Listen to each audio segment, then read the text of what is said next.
Hey, Warren, eat your own cooking, because if Gary Kaltbaum is right, you wouldn't even sit down at the table with what these guys in Washington are slopping up. The oh-so prescient Kaltbaum, oh-so full of Warren's, well, New York Times lecture about the rich paying more. Gary Kaltbaum asks, more for what? Gary, welcome. You say if the government were a business, a savvy investor like Buffett would certainly be taking a pass, right?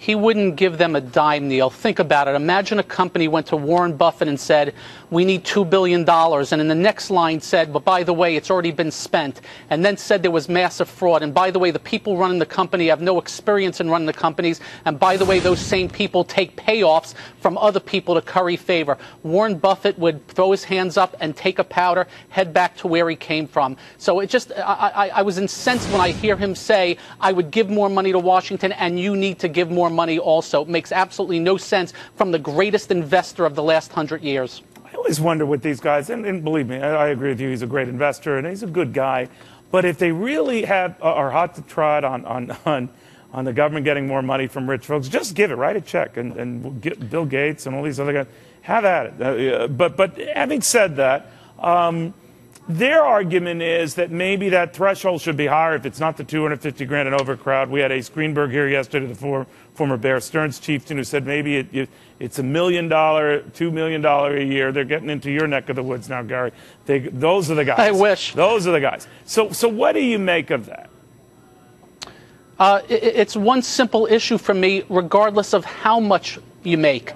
The allocation of capital to Washington, they are wasting the money. They are spending money they don't have. Just imagine, Neil, the next 8 years of revenue Washington gets already spent. So any more money they get just goes out the window, away from the economy, into just a black hole, and nothing is going to get done. That is the bigger issue here. You know, I would be glad to pay more taxes. I have no problem with it. Show me what you're doing with the taxes, that things are good are coming out of it. I'd rather take my money and give it to charities that are going to do something good. Right now, Washington, for me, has been doing nothing but failing.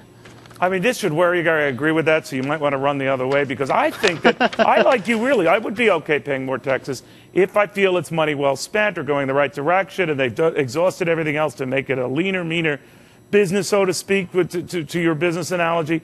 I think it's the old Apple analogy I've used many times on this show, that Apple makes a lot of very compelling, great products. People gladly pay a premium for those products. But I don't think our government is that premium product. And until it gets to the point where it offers that, then certainly don't consider charging me more for that. I just don't know at one point that Washington just stopped being accountable to anything. I think they don't even care about taxpayers at this point in time. And, Neil, I just have to repeat a number that gets lost in it. $16 trillion. We're never going to be able to recover that. And when I look every day and I read about waste and I write about government waste, the amount of, when they write 10 million here, 300 million there is so much waste of taxpayer dollars right now. I don't even know where to start. And there's been studies on that also that you've talked about on your show. Until they get their act together, I don't think they should be asking for another dime, and I don't think Warren Buffett should be offering another dime of his money or anybody else's. I'm wondering, though, David Stockman was here earlier, Ronald Reagan's former budget chief, the guy who was taken to the woodshed, saying, look, I mean, I agree with you, Neil, and I guess by extension, Gary K., we've got to get this spending under control. They can't. There are bills immediately pressing. There seems to be a lot more willingness to go after revenue than there does to go after spending. So we have to look at revenues. What do you say? I like the question on Fox News the other night about 10 to 1. Show me that you're going to cut 10 to 1 versus revenues.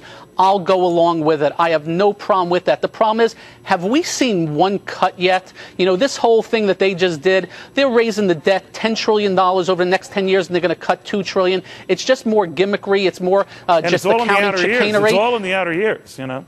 And I got news for you. The markets heard that, and that's part of the reason why the markets are coughing it up these days. The markets got great big ears, and they got a great big voice, so I think that is part of it. Until Washington really starts cutting, just remember, we're spending $1 trillion more right now on a yearly basis than we did just 4 years ago. Where did we get the spending from, and what is it being spent on? Nobody knows. Well put. Gary K., always good seeing you, my friend. Gary Kaltbaum in Orlando.